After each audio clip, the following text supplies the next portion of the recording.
All right, and I hope everyone's doing really well. My name is Saurabh Mutha, and I'm the part of Yesh's team on Unacademy. I'm taking today's lecture for CA final students, the elective students who've taken International Tax Elective Paper 6C. Guys, this session will be very useful to you because this session tackles how to deal with case studies in the exam. We will do with one live case study and a strategy that works like no other strategy has works. So it's a beautiful strategy to get you great marks in your exam. For every CA student that I teach International Tax Elective, I aim for an exemption, and that's what I'm aiming for you guys as well. Watch this lecture, but before we watch this lecture, I want to just show you something on the screen, what we're doing for CA final students. Just a second, I'll just put it up on the screen. Perfect. We're basically running courses for Group 1 and Group 2 CA final. Again, we've just completed that for the December 2021, we've completed fast track courses. They are also underway. And it's a 100% English batch that Yeshas brings to you. So if you're looking at this ACE with Yeshas batch on Unacademy, it's a fast track batch. It's already underway, but always you can watch unlimited recorded lectures. That's the beauty of Unacademy subscription. So use the code Yeshas and subscribe to it in case you're looking out for fast track courses for CA final December 2021. These are some of the top educators for Group 1 and as well as some top educators for Group 2 as well on the screen. What this will give you is a lot of live interactive classes, unlimited recorded classes for whenever you want to revise whichever chapter, multiple educators for one subject. So you can choose the best educator that you like, the one that suits you best. And also, of course, there are great star learners who are part of the Unacademy learner base, and these are some of them. And you have 3 AIR1s, 2 AIR2, so many other AIRs, and that's a great track record in the limited number of years that Unacademy has got into CA coaching. You could be the next, of course, you could be and you should be the next. Study well and use the code Yeshas to get a flat 10% discount on the subscription of CA Final. All right, and with that, let's get back to our agenda. That was Yeshas subscription, Unacademy subscription for CA Final students. If you're looking at the International Tax Elective, we have just completed, honestly, tomorrow is the last lecture for a complete overhaul, comprehensive International Tax Elective paper 6C. So if you're looking at recorded lectures, watch those lectures. In just about 60 hours, we've completed from A to Z everything there is to do in this elective, along with exam case studies, exam strategies. Each and every chapter we've completed and we've revised it numerous times. So everything happens in that elective comprehensive course, which is right now available in the recorded version on Unacademy. Today's session is a special session because I'll tell you a nice strategy on how to deal with international tax elective case studies, which I will also keep discussing in my sessions on Unacademy. The international tax elective, as you know, paper 6C has 9 chapters. And out of those 9 chapters, 8 are also there. Out of these 8 chapters are also there in paper 7, that is DT. So you're going to complete paper DT as well while you're studying for international tax elective. And because they happen back to back, there's a lot of advantage because they happen back to back. So there's first paper 6C and then paper 7. Just one second. So we've completed all the 9 chapters, and frankly, this is a very, very big parallel between DT, paper 7 and paper 6C. So hence, international tax elective is a great elective to choose. You, I'm sure, know that you made your decision already. Now, with respect to a lot of people thinking international tax elective is difficult, whenever you read the case studies, they sound so different from what the normal questions are. But guys, I'm going to help you understand that they're not difficult. They might be a little different, but they're not difficult at all. And I'm going to help you with a strategy to just deal with those kind of situations where you feel they're difficult, but they're not. On the screen, I'm going to put up a case study for you to have a look on how these case studies work. Just one second. All right. By the way, I'm also going to show you a quick book. This is the quick book that you get. Just one second. Perfect. When you take up the course, this is a quick book that you get. The entire this entire quick book is just about 40 pages strong. It's just 40 pages, and that too, it has so many shortcuts to remember, sections, subsections, everything. So all you need to do is go through this quick book. This quick book covers the entire module. It has references to the module questions.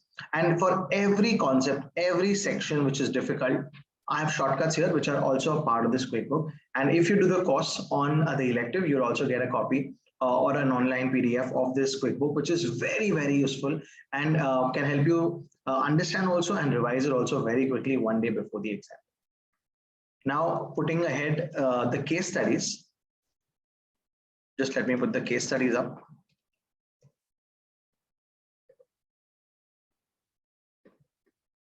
Let's do one case study with the strategy that I'm telling you. Let's see how well that strategy works. All right. I'm just going to take a case study which has a lot of questions, and let's do a case study based on that. Perfect. This is a case study, guys, which has about 15 MCQ questions. It's a 50-mark case study, which used to be a part of our electives. Now they've decreased the size of the case study, but I'm going to do a case study with you guys on the screen, which is basically 15 questions in that case study. It was a case study of the May 2018 paper. We'll do this case study, and I'll tell you the strategy also to do a case study like this. First up, whenever you open your case study exam book, do not, and I say do not start reading the case studies. What you can do instead is you can start looking at the MCQs that are part of the case studies. Example here, in this case study number 2, there are 15 MCQs. Choose the most appropriate option, A, B, C, and D. In this, I have no idea what the question is. I'm saying if we can do some MCQs. Let's say the first one. 2 methods are found useful for determination of arm's length price. Just one second. All right. So 2 methods were found suitable for determination of arm's length price. As per the cup method, it was found to be 1200, and as per the resale price method, it was 1250. The ALP per unit will be taken as. Guys, you cannot have 2 most appropriate methods. The word is most appropriate method. That means only one of them can be the most appropriate method. So can you take any one of them? No. Can you take both of them? No. Can you take any one? Yes, you can. 1200 since it is more favorable to the assessee? No.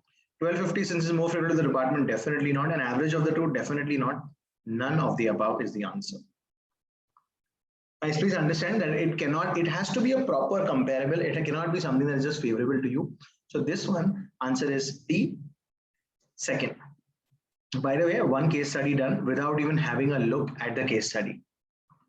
An assessee having specified domestic transactions covered by section 92BA should furnish the audit report if the value of such transaction exceeds. Guys, for specified domestic transaction, that means section 92BA, you know that certain domestic transactions also are subject to transfer pricing.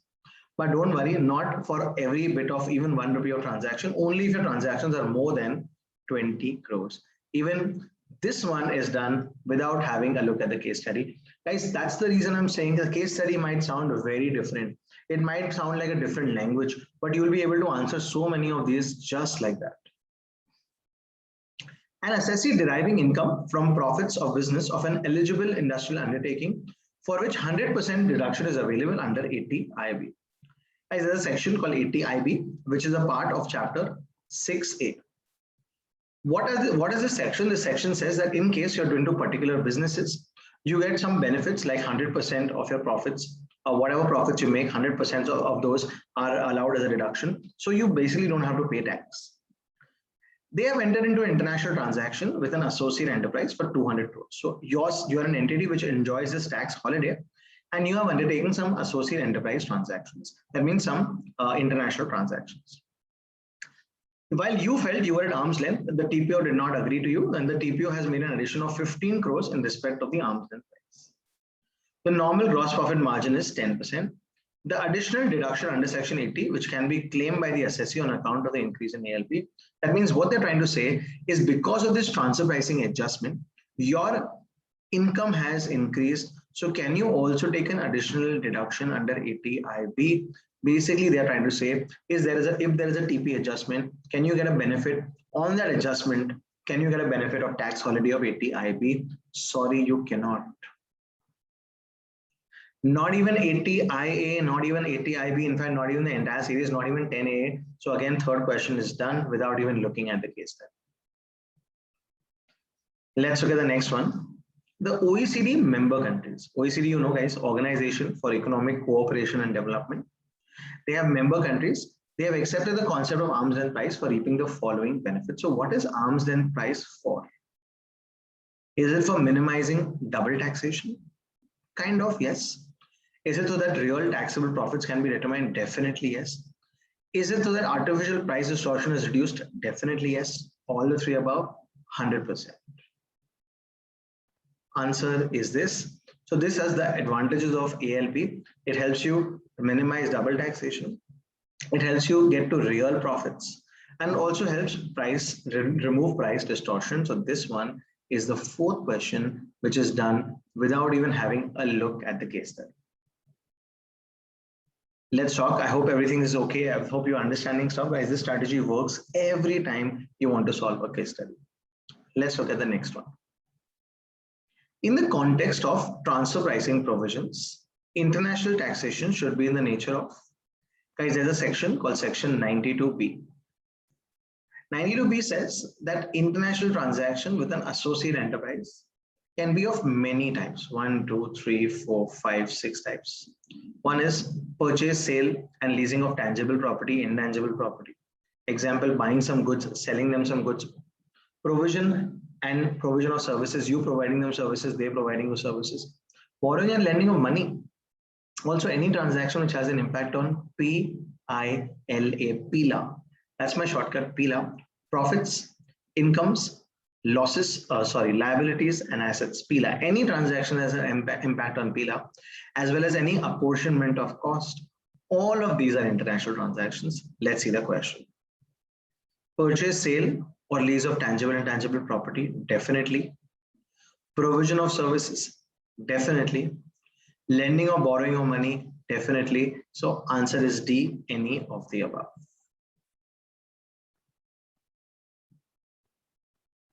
All right. Let's look at the next one. Mr. Dhanush holds shares in both L Limited and M Limited in the context of transfer pricing provisions. Guys, holding shares is basically a signal or sign of associate enterprise. 92A says one entity participating in the management, control, and capital. And 92A2 says that if you're holding shares in one company, and which shares are we talking about? We're talking about equity shares, which have voting rights. And this share is more than or equal to or more than 26%, that means exact 26 or more, then this is associate enterprise relationship. But Mr. Dhanush is not only holding in L, but he's also holding in M. So basically it is common control. If this is Dhanush, he's holding in L also, and he's holding in M also. Then in that case, of course, D, Dhanush and L are associate enterprise. Of course, Dhanush and M are associate enterprise, but not just that, L and M are also associate enterprises. So this one, these are also associate enterprises. L and M can never be associate enterprise, that's wrong. L and M are deemed associate enterprise if Mr. Dhanush holds 26 or more voting power in each of these companies. Absolutely right answer, this one, the sixth one. All right, moving towards the next one. The book value of assets of SCL is rupees 200 crores. There's a company called SCL, which has book value of assets. As assets can have book value and market value, they have given us book value of 200 crores. Whereas the market value of these same assets is 80 crores. They're actually bad assets because the book value is high, but the real value, the value when you have to sell it, is only 80 crores. There's a company called Sun, which has advanced a loan to SCL. Just one second. There's a company called Sun Limited, which has given a loan of 45 crores. So this is Sun Limited. They have given a loan of 45 crores. In the context of transfer pricing provisions, SCL and Sun are, guys, first of all, 92A says that they can be associate enterprise, but 92A2 says that there are some deemed associate enterprise, and for that there's a shortcut which you should know. If you don't know, I'll help you with it. There are about 13 circumstances, but you don't have a by heart it because I have a shortcut for those. Online video library guarantees appointing Alia. That's Alia Bhatt, dedication to her. Next, does Ranveer still control his firm mutually? These are small shortcuts, but they go a long way in helping you revising very quickly. So I'll just revise this part. Anyone who owns 26% or more in the voting share capital of another company. Anyone who has common voting rights in two companies. This one is R1. Anyone who gives a loan which is equal to or more than 51% of the assets of the other enterprise, but which value? Book value. So ignore market value. Yes, ignore market value. Book value of that 51%, which comes up to about 100 crores. So this one is definitely not associate enterprises. This is the right answer. Not associated enterprises. Guys, there are other associate enterprise relationship and they're really important from a CA final perspective. Next, J Limited is controlled, by the way, guys, 7 questions done without reading one bit of the case study. That's the magic of the strategy. J Limited is controlled by Rajiv HUF. So there is a person or sorry, an HUF called Rajiv HUF, Hindu undivided family, which is controlling a company called J Limited. How does it control? Maybe through management, maybe through capital. So somewhere it's controlling this entity. And there's another entity called K Limited. There's another entity called K Limited. I'm going to write it here, which is controlled by Raghav, a close relative of Rajiv, who's a member of the HUF. So there is Rajiv and the close relative Raghav who controls K Limited. Again, guys, this is the same thing in 892A2. Does Ranveer still control his firm mutually in his HUF? If you're an HUF and you control one entity and your members and their relatives also control another entity, then those two entities are deemed associate enterprises. J and K are deemed associate enterprises. Rajiv HUF, J Limited and K Limited are deemed associate enterprises. RR & Co, Rajiv, HUF, J, no. This one, B is the right answer. All right, let's move ahead. There is an arrangement between SCL and Q Limited, which are associate enterprises. Such arrangement is oral and it's not intended to be legally enforced. For transfer pricing provision, such arrangement, guys, whether the arrangement is in writing or whether it is oral, as long as there is an arrangement between associate enterprises, this could be a transaction, is treated as a transaction. So it does not have to be legally enforceable always. Even if it's not legally enforceable, even if it's oral, it can lead to an A relationship. It can lead to determination of arm's length price. Next one is really important and it's slightly tricky because of the use of words. The arm's length price determined by the TPO. So for some product is 2000 per unit sold by SCL. There's a company called SCL and the TPO has determined the arm's length price as 2000. Arm's length price basically means the price that which third parties deal with each other. Example, tomorrow when you want to go and take a class from Unacademy, what you pay to Unacademy or a relationship with Unacademy is a third party relationship because you don't own Unacademy, don't have any shareholding in Unacademy. Now, this ALP has to be compared with the transfer price. This ALP has to be compared with whatever transfer price you have undertaken the transaction. Transfer price is the price at which you have undertaken the transaction with your associate enterprise. If it does not meet, they have given a tolerance band of 3%. And if you're into wholesale business, then tolerance band is 1%. This is a tolerance band. And this band you got to apply to the transfer price, guys. Transfer price, not the ALP. You have to apply to the transfer price. Let's see the question. The ALP determined by the TPO for some product is 2000 per unit sold by SCL. Considering the tolerance band permitted by CBDT, the tolerated international transaction price for the transaction with an associate enterprise can be up to. They're saying what can the price be up to? But unfortunately, they have not given us the transfer price. They have only given us the ALP on which you cannot apply this 3%, 1%. This is a trick question, guys. The 3% and 1% is to be applied on the transfer price, which they have not given, and hence this is none of the above. A lot of people will fall for these traps of these calculations, which are in 3%, 1% range, but don't fall for it, guys, because this one is none of the above. You need the transfer price. Only when you have, only and only when you have the transfer price, can you, only and only when you have the transfer price, will you be able to apply this 3% and 1%. 10 questions, 20 marks done without reading one case study, almost clearing half the exam without using or reading even one case study. Following can be an applicant for advanced ruling. So who can be an applicant for advanced ruling? Non-resident, guys, advanced ruling under section 245 NA, name the applicant. Every section has a shortcut. This one is 245 N, name the applicant. They say a non-resident can apply. A resident can apply who wants to determine the tax liability of the non-resident. A resident can apply for his own tax liability determination, but he has to have transactions more than 100 crores. A resident can apply who is a public sector company, and a resident or a non-resident can apply who wants to know whether their arrangement is an impermissible avoidance arrangement.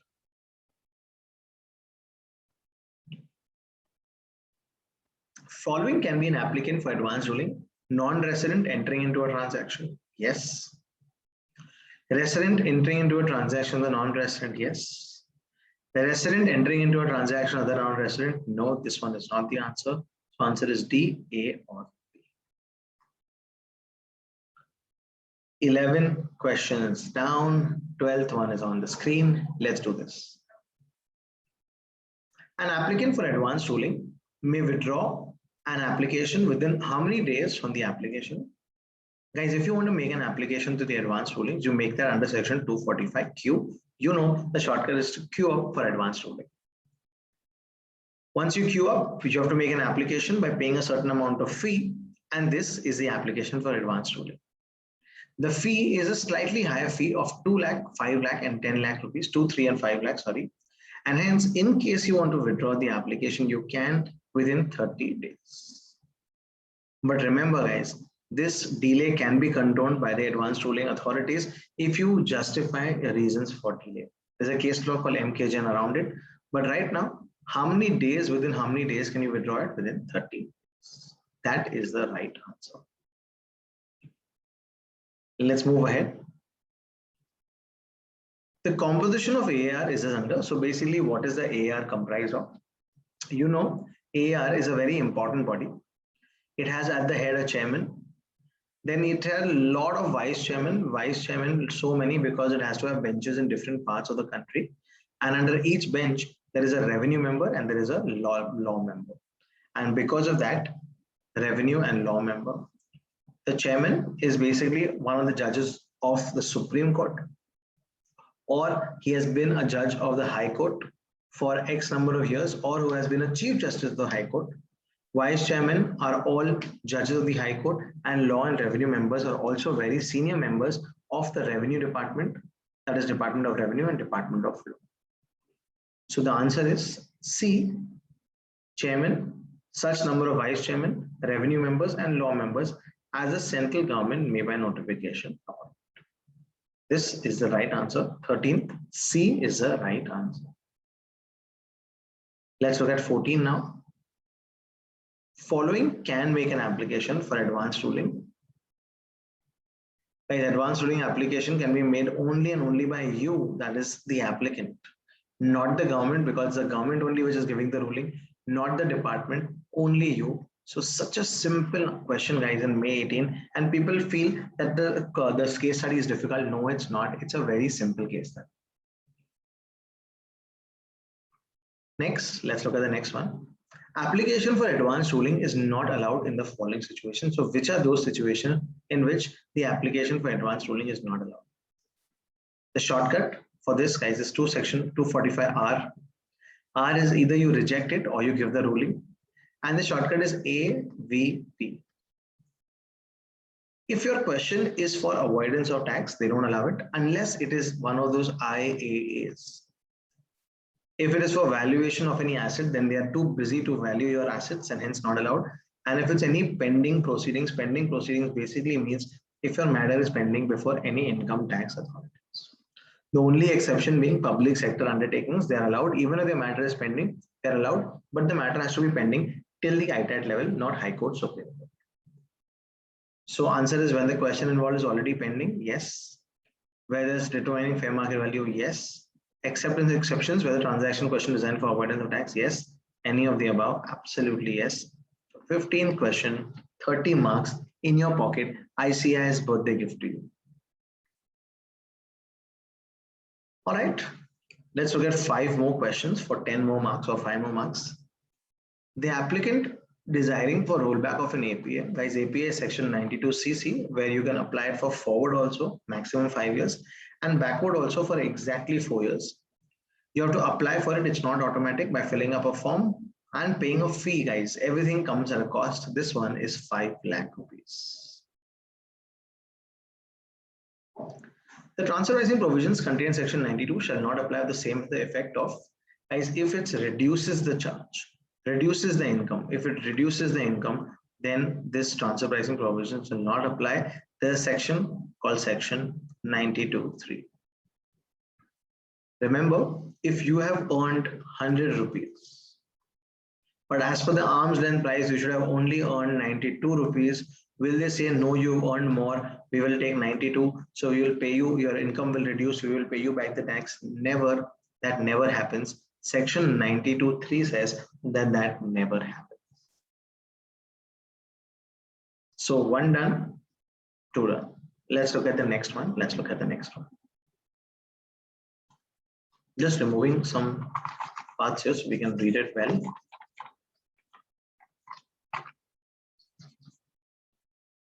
Perfect.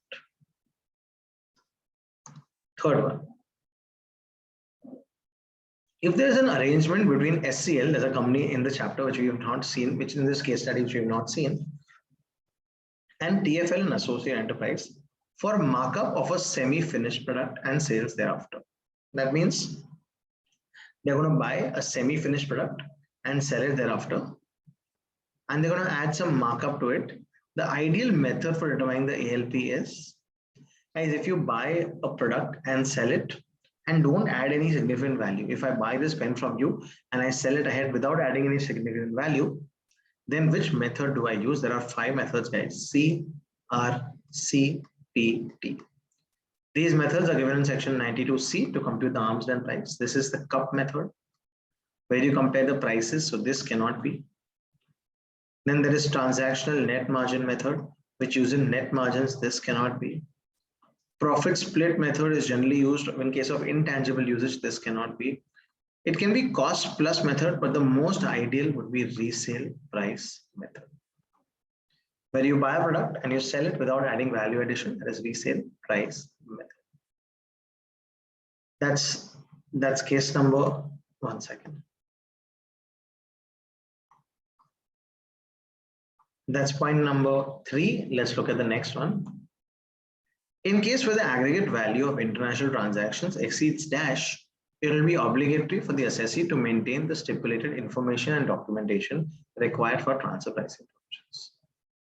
Guys, the moment there is associate enterprise and there is international transaction, you need to maintain the arm's length, determine the arm's length price or compute the arm's length price. That's my transfer pricing formula. A plus B is equal to C. But remember, once this formula is successful and once you've determined your arm's length price, how will the government know how have you determined it? So you need to maintain documentation, for which the section is 92D and the rule is 10D. D is for documentation. That's the ease. That's the shortcut to remember it. And remember, for this documentation to be maintained, you don't need to submit it. This is not the audit report or the accountant's report, guys. This is this documentation which you need to keep with you. And this has to be kept with you only if the transactions are more than 1 crore. If you don't, then under section 271A, a penalty of 2% of value of international transactions will be levied. Remember guys, this is different from section 92E, where that is an accountant report that is to be filed even if you have ₹1 worth of transactions. And with that guys, we've completed about 15 questions from this case study without even reading one single letter of this case study. Let's try use the same case method from a question which is from the ICI module. Let's try and see how many can we use, how many year can we use. There are only about 5, no, there are 10 of them here also. Let's see how many of these 10 can we solve without looking at the case study. The provisions relating to limitation of interest deduction in respect of debt issued by a non-resident AE are not applicable to an Indian company engaged in the business of. Guys, they're talking about a section called section 94B. B is for borrowing. When you borrow money, you have to pay interest, which is perfectly fine. They give you a reduction in PGBP also, you know that. But sometimes you may resort to a lot of debt as compared to equity because you like a concept called thin capitalization. Action plan 4 of the BEPS action plan says that thin capitalization is almost like something wrong, and hence they put a limit to that. And they said that you can pay interest to others is perfectly okay, but if you're paying to a non-resident AE, or if you're paying to a third party who has got a guarantee or a matching deposit from your non-resident AE, basically means directly or indirectly the money is coming from your non-resident AE, then the interest will be subject to a limit of 30% of EBITDA. EBITDA is nothing but profits. This one is a great way to ensure that you don't pay a lot of interest. But guys, the problem is that there are some people whose business is only interest, banks and insurance companies. And for them, 94B does not apply. It does not apply to them. It also does not apply if your interest payments are up to 1 crore. And also does not apply if this payment is being made before 1st of April 2016. This concept only was introduced back then. All right. Again, the provisions relating to limitation of interest reduction in respect of debt issued by a non-resident AE would not apply whether expenditure by way of interest or similar nature is 2.1, 2 crore, 1.5 or 1 crore. Answer is 1 crore because the limit is 1 crore. Guys, this is a very tricky question because a lot of people will think, oh, 1 crore also means it is subject. No, only if it's more than 1 crore will 94B apply. Next. Which of the following enterprises are A's or deemed A's of A Limited? We cannot unfortunately answer this one, the first one which we cannot answer, because this one we'll have to look at the book. We'll have to see what this A Inc. is. And guys, but the section that you need to remember is section 92A. That is anyone who participates in your management, control and capital. Or 92A2, where online video library guarantees appointing Alia. Or does Ranbir still control his firm mutually? 13 situations. Any of the situations will lead to associate enterprise relationship. Next one. In respect of any payment made to a person located in a notified jurisdictional area, the tax is deductible at a higher of the rate specified in the Income Tax Act or rates in force, or, as you know, Section 94A was introduced because there were some specified areas or countries, example Cyprus, which was not helping us with sharing information. So as a measure of punishment and to know more details, we said that if you don't send us details or if you don't share details, we as a central government have the power to declare you as a notified jurisdictional area. The bad part will be that anyone in India dealing with a resident of that country will be subject to 92A. That means they will be deemed associate enterprises. The transactions will be international transactions and they will have to determine arm's length price. And not just that, they will also have to maintain documentation, file the accountant's report, etc. Why? Just because you're dealing with an entity which is in a notified jurisdictional area. So that is a bad thing. Don't do that. And one more repercussion, that if you're making a payment to someone on an NJA, then that person in the NJA ideally should be deducted either at the Income Tax Act rates or rates in force rate. Income Tax Act rate means the rate given in the Income Tax Act. The rates in force basically means the rates given in the DTA, whichever is less. But here they're saying these two rates or 30%, whichever is higher. So they're almost punishing you. All right, let's look at the next one.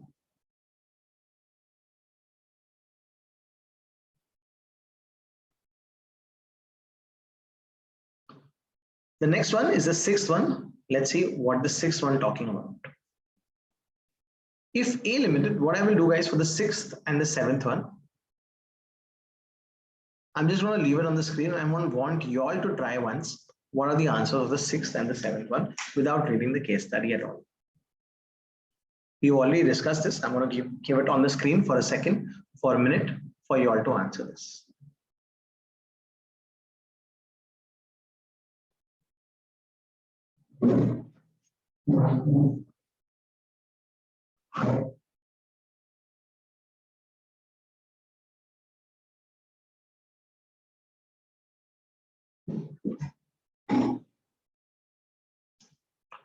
Very, very simple. Nothing complicated in both these.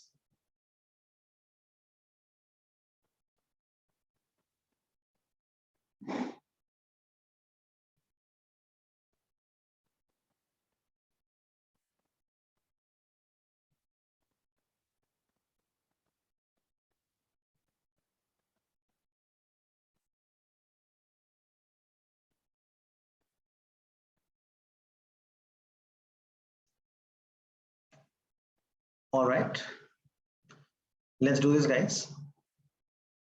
If A Limited does not furnish the transfer pricing report for FY 2021, what would be the quantum of penalty imposable? Guys, this one is an easy report, section 92E. Even if you have 1 rupee of international transaction, you need to get this report and file it by the return filing due date. And not just that, if you don't file it, there is a penalty under section 271 BA. BA is easy, and that's how you remember this, of 1 lakh rupees fixed penalty. Next one, interest paid to non-resident associate enterprise disallowed under the relevant provision of the Income Tax Act. Basically, section 94B says that if the interest that you're paying, which is subject to limitation, that is 30% of EBITDA. But if your interest that you're paying is more than that, then the excess will be disallowed this year. Feels bad, right? You're paying legitimate interest, it's not allowed. But they say, don't worry, we'll give it to you as a deduction. We'll carry this forward and we will minus it in the next 8 years, any of the 8 years, when you have a gap in that 30% of EBITDA. So next year, if your 30% of EBITDA is huge and your interest payment is not that huge, we will allow you to minus it that year. So this is basically 8 years. How do you calculate it? Just add 8 to this. So AY 2029 and 30. This one is the right answer. Next one. In a case where primary adjustment to transfer price is made suo motu by A Limited. That means, guys, what is primary adjustment to transfer price? You undertake a transaction during the year. Let's say you paid interest or you imported some things from your A's. So whatever international transaction you've undertaken, let's say the transfer price does not match with the arm's length price. You only figured that this is something that I paid more, or this is something for which I've got less income. So you made an adjustment yourself. You increased your income by yourself. So suo motu means by yourself, the company has increased it. Now, if that is the case, then the excess money has to be repatriated by when there's a section called section 92CE. Concept is expanded for secondary adjustment. Secondary adjustment is pretty simple. Only when there is primary adjustment of more than 1 crore after the 1st of April 2016, you need to get this money back because either you have paid extra or you have received or you've paid extra, or the income that you received is less. So you need to get some more money from them, and that money is considered as a deemed loan. If you don't get it within 90 days, but from which day? If it's suo motu, then within 90 days from the return filing due date. not your return filing date, but the return filing due date. In this case of transfer pricing, you know the due date is 30th November. So it's 60 days, sorry, my bad. 90 days from 30th November. All right, let's look at the next one. If the excess money is not repatriated, guys, if you don't get the money from abroad, the approach that India has adopted is called the deemed loan approach. You've not given a loan, but it will be assumed that you've given a loan or a loan deemed advance. And hence the government will expect you to pay interest, to earn interest from your A. The A has to pay you interest. And hence your income will be added by the interest amount from which day? From not 90 days after, but the original due date. Now, the adjustment has to be more than 1 crore and it has to be after, it has to be. So if the excess money is not repatriated, A Limited has to make secondary adjustments in AY 21-22. If the primary adjustment to transfer price is made in respect of which year? So guys, if the primary adjustment was made in AY 2021, only then in next year 21-22. So 21-22 is the answer, and it is, sorry. Basically in the year before that, that is AY 2021, the amount of primary adjustment should be more than 1 crore. So the year that you are in is 21-22. So before that, the year and the amount of adjustment should be more than 1 crore. Remember, exact 1 crore also does not cut. That is the ninth one. That is the ninth. Which of the following approach does India follow in relation to secondary adjustments? We used to follow the deemed loan approach. But guys, now there is one more approach that we follow. In case you don't want to add to your interest every year and you want to get rid of it, you can pay an additional tax.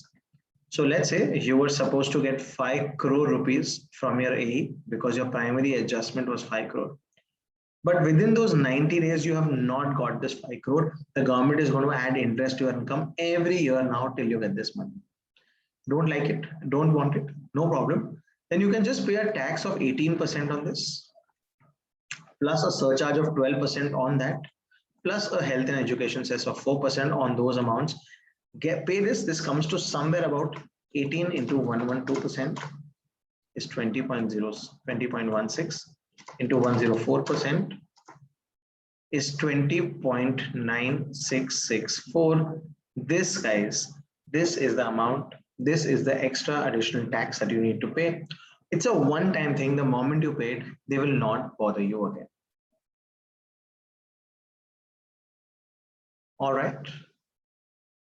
So these are another set of questions for which we did not have to read the case study at all, except that one question in the middle where we have to read it. Next one.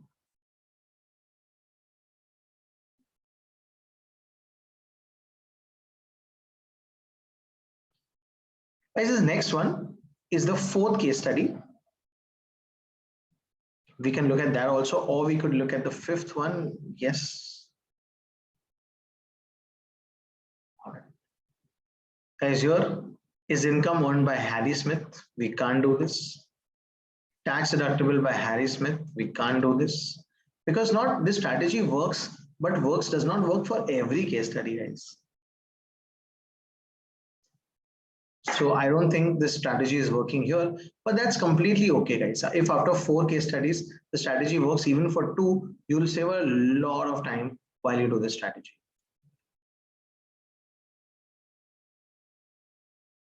All right.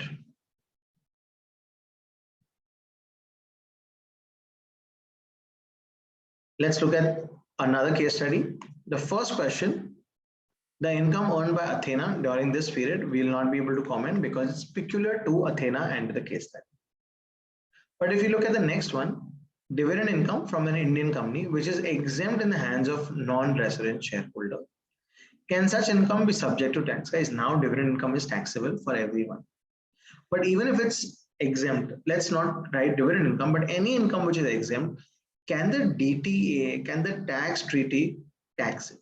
You know, guys, tax treaty is only for 4 purposes generally. REAR, to give you relief from taxation. to avoid double taxation, to help you recover money, and to help you exchange information. Otherwise, it cannot introduce a new tax. That is called a non-aggravation principle. And because of that, they cannot. So answer is B, no, due to non-aggravation principle.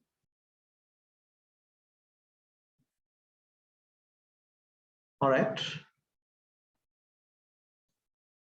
We could do this one. We could do this one.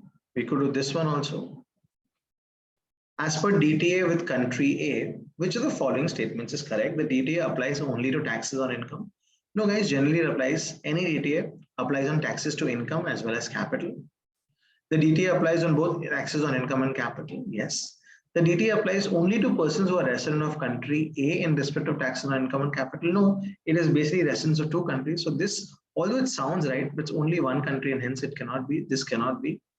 The DTA applies only to residents who are residents of India. No, it cannot be. So answer is B, 6B. And the last question, guys, which of the following is ordinarily not a function served by a tax treaty? Relieving economic double taxation is generally not a function, but it can in extreme cases be a function of the tax treaty. Imposing a fresh tax liability is never ever a function of the tax treaty. Boosting mutual trade and allocating tax rights, definitely functions of tax treaty. So answer is B. B is something that a tax treaty does not do. Guys, we could go on and on. My case study book has about almost about 35 to 40 case studies. It covers all previous year's case studies, and it helps you really understand the depth of it. My quick book has shortcuts to help you remember everything there is to do in international tax elective. Watch out for the sessions which have just concluded on international tax elective. They are for December 21 as well as also for May 22. They cover everything in great depth. You will love the shortcuts that help you understand by heart and more. Every day that we met, we revised what has done in the whole previous session, and the entire session, the entire chapter, the entire subject, paper 60 has been completed in about 60 hours. So watch it. While you watch it, do it. And in case you have any difficulty, reach out to me or anyone at Unacademy or Yashas, which will help you reach out to me. Thank you so much. Been a pleasure always to teach you guys. Happy studying at Yashas and Unacademy. This is Saurabh Mutha signing off. In case you have any doubts, you can always reach out to us. Thank you so much.